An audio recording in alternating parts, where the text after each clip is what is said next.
C'est un vrai coup de cœur littéraire que j'avais envie de vous faire partager et plus que de vous le faire partager, j'avais envie de vous faire écouter la voix de celui qui en est l'auteur.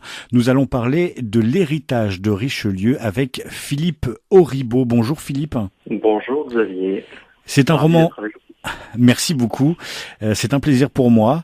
L'héritage de Richelieu, c'est un roman qui vient tout juste de sortir le 13 mars dernier aux éditions Bragelonne. Il faut juste dire que c'est sous-titré d'après les lames du cardinal de Pierre Pével, puisque c'est la suite de cette fameuse trilogie qui a marqué beaucoup de monde, puisque au-delà d'être une trilogie, c'est aussi un jeu de rôle dont vous êtes l'auteur et le chef de projet. On va revenir sur tout cela. Avant, j'aimerais qu'on fasse un peu plus connaissance. Philippe Auribeau, avant de venir à l'écriture, vous êtes passé par la case jeu de rôle. Ça veut dire de l'écriture aussi quand on fait du jeu de rôle. La culture de l'imaginaire, c'est quelque chose qui vous tenait à cœur depuis très longtemps.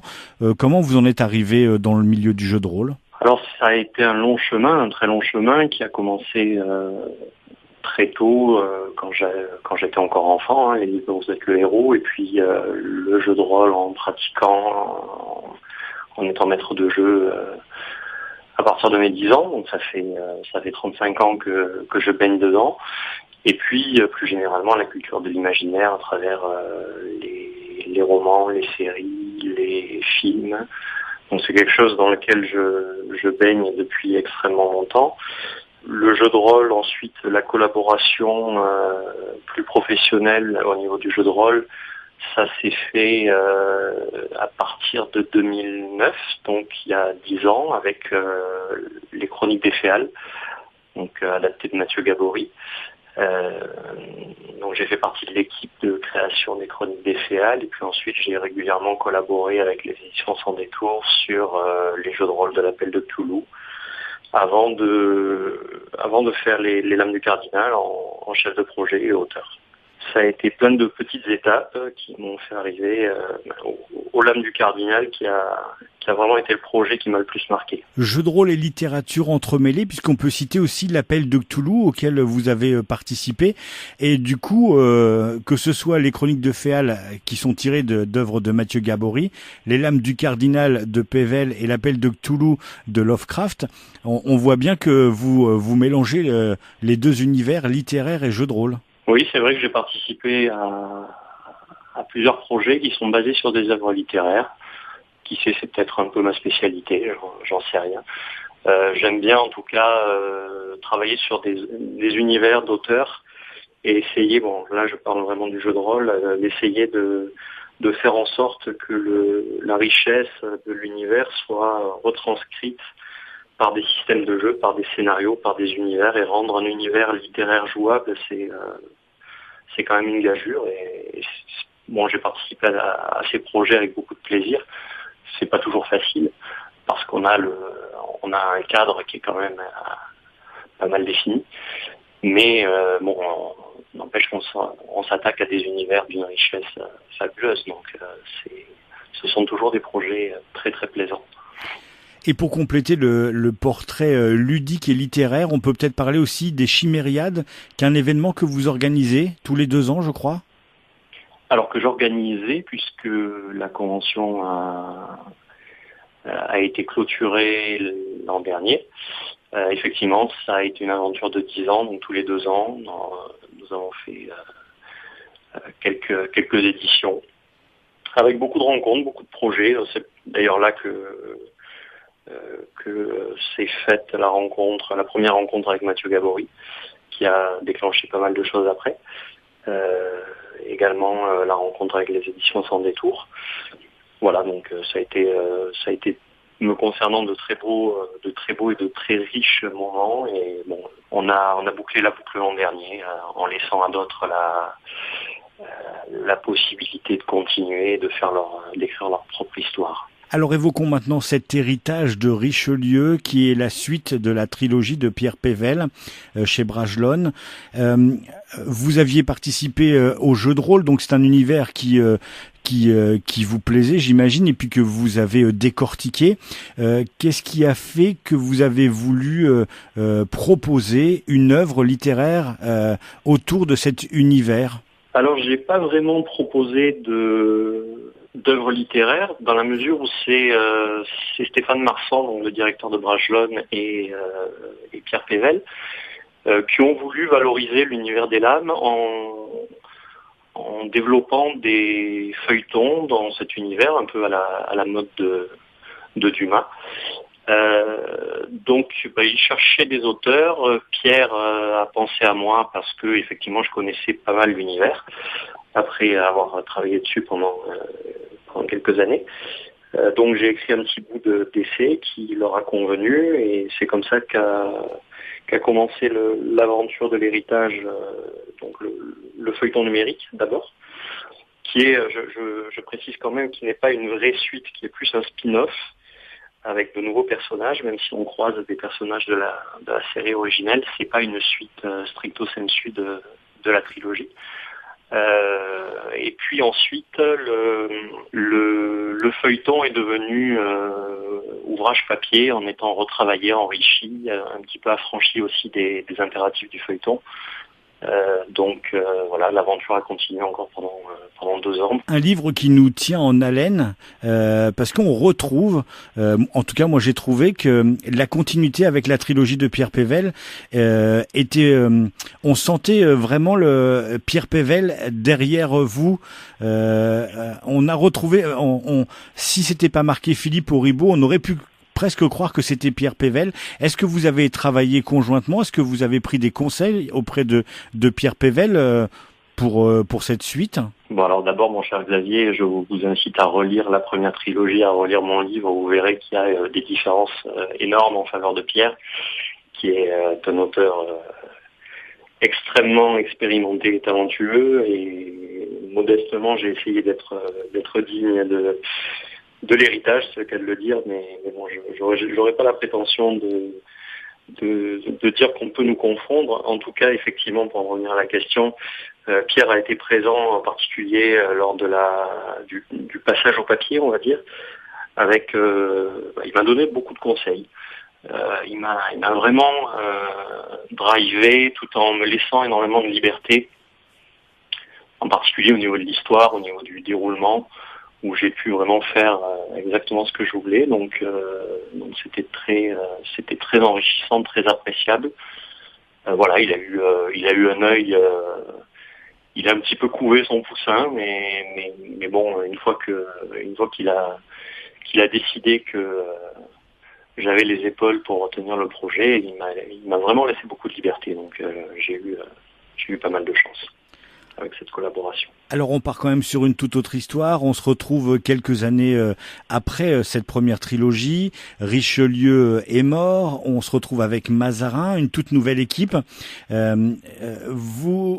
Comment avez-vous est-ce qu'on peut avoir quelques petits secrets sur la façon dont vous avez construit cette équipe qui, j'avais envie de la comparer un peu à l'agence Tourisque ou à ces équipes qui sont complémentaires. Et ils ont tous des défauts. Ils sont parfois en conflit les uns avec les autres, mais au final, c'est leur complémentarité qui fait que ça marche et que ils arrivent à passer les épreuves. Alors ça, c'est quelque chose qui m'avait marqué dans la trilogie de Pierre. C'est justement cette équipe de personnages qui sont à la fois proches des super-héros par leur capacité, mais aussi qui ont un côté sombre qui est finalement la chose que moi j'ai trouvé la plus intéressante dans les personnages. Sans cette espèce de vulnérabilité qu'ils ont tous à un point ou à un autre, les personnages ne sont pas intéressants. Donc c'était vraiment quelque chose auquel je tenais. C'est déjà quelque chose que j'avais pris pour base dans le jeu de rôle, à savoir créer des personnages supérieurs mais avec des failles. Donc avant tout, je me suis attaqué aux failles des personnages avant de finalement décider ce qui ferait bien. Donc ça a été ma base. Ensuite, je me suis amusé un petit peu à à créer ce groupe pour que les lecteurs puissent se dire, tiens, lui ça pourrait être le Prat des Lames, lui ça pourrait être le Saint-Luc des Lames de la première trilogie, tout en essayant de casser le code après assez rapidement.